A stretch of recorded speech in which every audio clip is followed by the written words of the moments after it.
Ito na po mga ka-fishing, episode 6, dive 2. At alatan agad ang una natin papanain. Sa pulka! Hindi natin nagitik. Mata yung tinumaan oh. Sapul na sapul ang mata. At ito ang sunod na nagpakita sa atin, isang talikbago. Medyo mahirap patamaan doon ng pana. Yon. Daples ang tama. Gumuhit sa katawan niya yung dulo ng pana natin. Oh. Pero sapul pa din. Dito naman daw sa may ilalim ng bato. Ito sa maral, nakasilip. Parang hinihintay niya ang pagdating ko. Ispatan ko lang maigi. Kailangan kasi nito magitik dahil malakas na isda ito. Yon. Hindi natin nagitik. Parang sapis niya ang tama niya. Kailangan mga ka-fishing magitik natin ng gantong mga isda dahil sobrang lakas nito. Pag gumagalaw siya, masakit sa braso. Kaya pag uuwi namin ng bahay, makikirot yung mga braso namin. Narurugado sa sobrang lakas ng mga isda. Lapad ba naman na yan? Pisngin-pisngin talaga ang tama. Hanap tayo ulit mga ka-fishing ng panibago natin papanain. Sana madagdagan yung samaral o kaya yung talikbago. Para maganda ang pambinta natin. Puro mga isdang bato. Ito. Uy! Ano ito? Butiti! Sobrang laki naman ng butiti na ito. Ay, kung binibili ka lang, kukuhain kita. Oh, laki. Ito man. Magkano kaya ang kilo nito? Ay, pero hindi ito binibili. Dugong kaya ito. Pero baka kamag-anak ng butiti. Bahala ka dyan, di kita kilala. Dito ako maghahanap ng pwedeng bilihin. Nasaan na kayo? Ito! Wow, lapu-lapo. Mas mahal ito sa samaral. Kailangan maganda ang patama ko nito para hindi makawala. Ganda ng kulay. Sipat. Sapul ka! Woohoo! Ayos! Mamahalin na lapu-lapo ito. Huwag ka na magalaw-galaw dahil masakit ka sa braso. Mahirap talaga pag hindi nagigitik. Pero di bali na. Kwarta na ito. Sana may kasama pa ito sa unahan. Hanap tayo ulit. At baka meron kasama yung lapu-lapo. Dito sa may ilalim ng bato. Silip. Wala. Ito. Talikbago. Okay na ito. Presyong halo na. Aba, umalis. Mahirap ka ba naman tamaan pag nakatagilid? Yan. Yon. Sala. Nasaan na yon? Oh, nasaan na? Andito. Lumabas. Ikasa ko lang itong pana. Yan, okay na. Nasaan na? Yun. Magpapahabol ka pa talaga ha? Nasaan na naman? Ito. Ganda ng pwesto. Sapul ka. Ang talikbago ka. Pinahirapan mo ako ha. Tahog ka sa pana ko. At nandito pa isang manitis. Ang ganda ng pwesto. Tahog ito sigurado. Sisipatin kita ng sigurado. Andiyan na. Yun. Taog. Sabi ko na. Taog ito.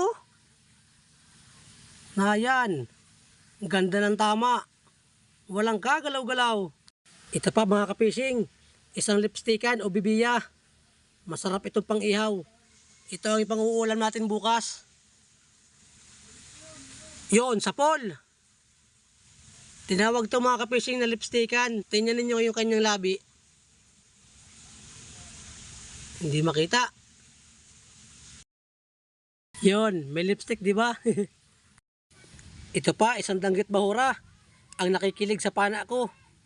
Aba, pasugod. Mapakilig ka na naman siguro. Tumago. Ando na.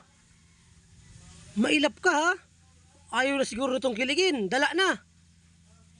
Chitsimpuhan kita. Kilig ka sa akin. Yan. Kilig ka. Ando na. Nakawala. Ang sabi ng isda, ayaw ko na sa'yo. Ito naman mga ka-fishing, nakakuha tayo ng isang uri ng balatan. Soro-soro kung tawagin.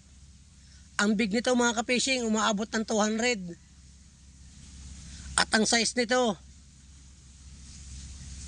estimatein natin.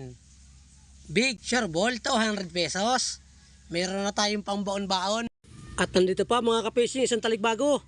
Hindi siya nakatago sa bato. Oh, tumago tuloy.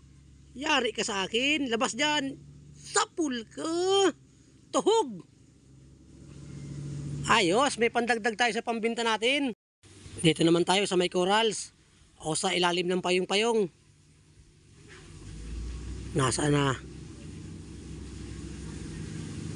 Yun, alata na batik.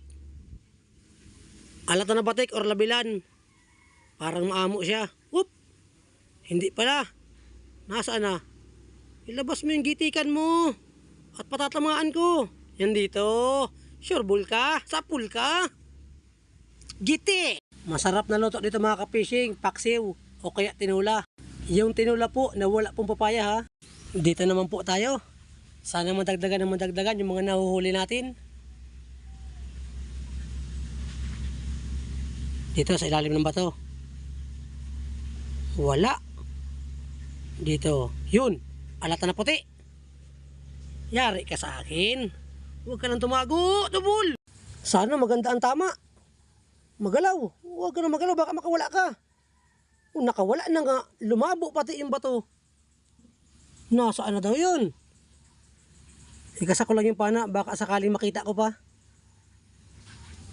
Nasaan ka na? Silipin ko baka medyo malinaw na. Ito. Ay salamat. Sumiksik lang pala. Dapat tamaan na. Sentro kaya? Pero baon na. Okay na ito. Yari ka. Malakas. Yan. Mabait ka man pala. Marunong kang makinig. Salamat man po kung ganun. Dito pa tayo maghanap. Ang ganda ng corals. Ito, surahan, patago. Sana abutin. Yun, sapul. Labas na dyan. Hila ka palabas. Malapit na. Yun. Pang ihaw again. Ulam ka bukas.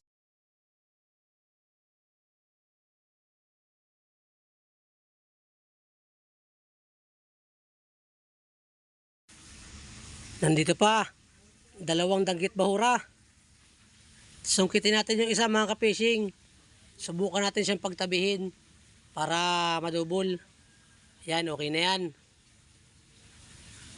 Yun, sapol. Double nga. Nakawala. Umalis na. Saan na? Ito, ayos. Habol. Kasako lang yung pana. Yan, okay na. Nasaan ka na? Hindi na yung mga kalayo. May tama na yun. Wow, maligot. Yun. Sala na naman. Damputin na lang natin mga ka-fishing. Maligot talaga. Hindi natin madampot. Yan, huli. Punta na po tayo mga ka-fishing sa may bangka. Ito na po mga ka-fishing, yung mga nahuli kong isda. At samahan niyo po ako bukas pag-deliver ng isda. Yan, good morning mga ka-fishing. Nandito na yung mga bangka naglakot kagabi. Piliin na po natin yung mga napana natin. Simulang dive 1 hanggang dive 2. Ito po yung mga nahuli ko. At ilalagay natin siya sa silo.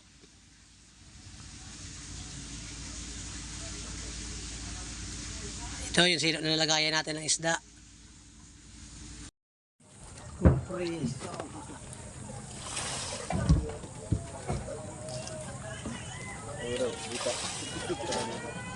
Binta ito lahat. Ano sa morong ko? Ito, mau patay surahan. Wala po. Stop mo na ito, ibaba mo na. Nasa ito wala mo na. Yan lang. Nice to din.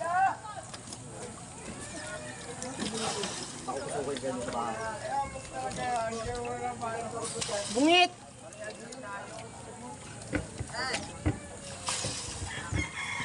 Ay, masakit makatinik.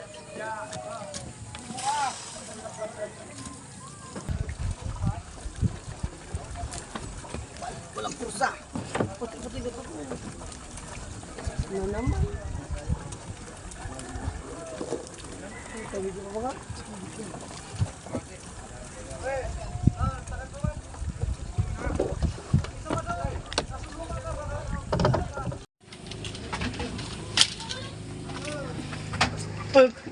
Huwag mo ito ba sarap? Pre, sarap no?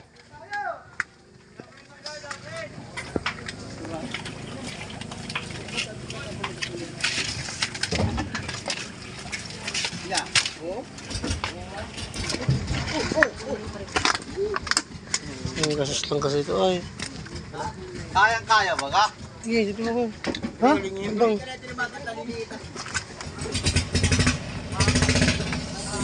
Basis doon ano? Pinapati namin, malapit lang kami sa inyo. Nilipatan namin. Basis na may. Alata, no? Nawala ba kayong bunganga niya na yan, no? Masa na ano niyan? Daliri!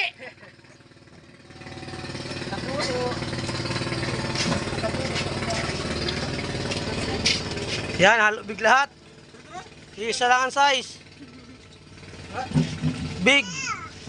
Nakakasagabala pala ako dito. Buti alam mo. Ang kami, mas mura. May lagay na isa ni kami. Oo, talagang walang mata.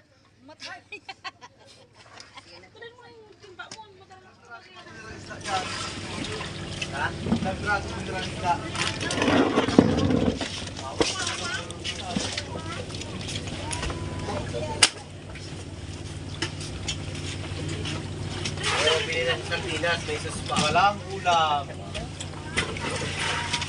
Height na makasarili ang height at timbangan.